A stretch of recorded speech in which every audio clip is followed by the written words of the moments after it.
Euroskeptic and anti-globalist Marine Le Pen, and socialist-turned-centrist Emmanuel Macron. One will become the next French president after the country goes to the polls this Sunday. But what's happened since the first round?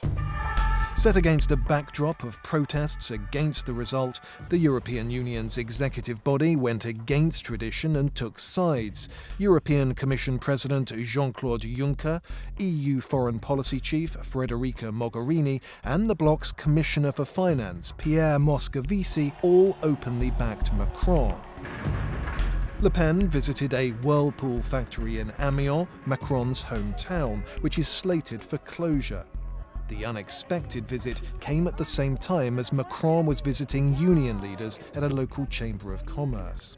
For 45 minutes, he argued for his economic programme, preaching the importance of free trade and of guarding France's place in the EU. In the meantime, at the Whirlpool plant, Le Pen criticised Macron for not being there with the workers. Macron then visited the factory, where he made his way through a crowd chanting "Marine for President" to present his case. Further protests in Paris on the 27th, this time from left-wing demonstrators against both second-round candidates, what they call a choice between capitalism or fascism. May Day and the final two rallies ahead of the second round, both in suburbs in northern Paris. Le Pen called on supporters of left-wing candidate Jean-Luc Mélenchon, who was eliminated in the first round, to back her in the second round.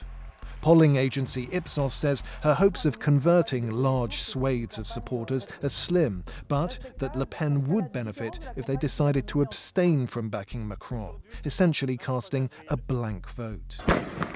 Again, more protests across Paris on May Day, mainly against Le Pen.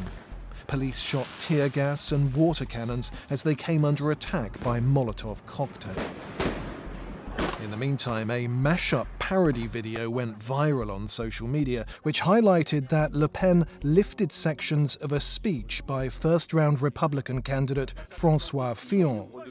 Le Pen admitted to what she referred to as a wink, saying we and the voters of François Fillon, it's true, have the same vision of France. But an official for Fillon's party said it was an outrageous attempt to steal their voters. The final TV debate took place between the two candidates on Wednesday. Le Pen accused Macron of being the candidate of wild globalization, while Macron accused Le Pen of preaching isolationism. On Sunday, France votes, with pollsters predicting a clear victory for Macron.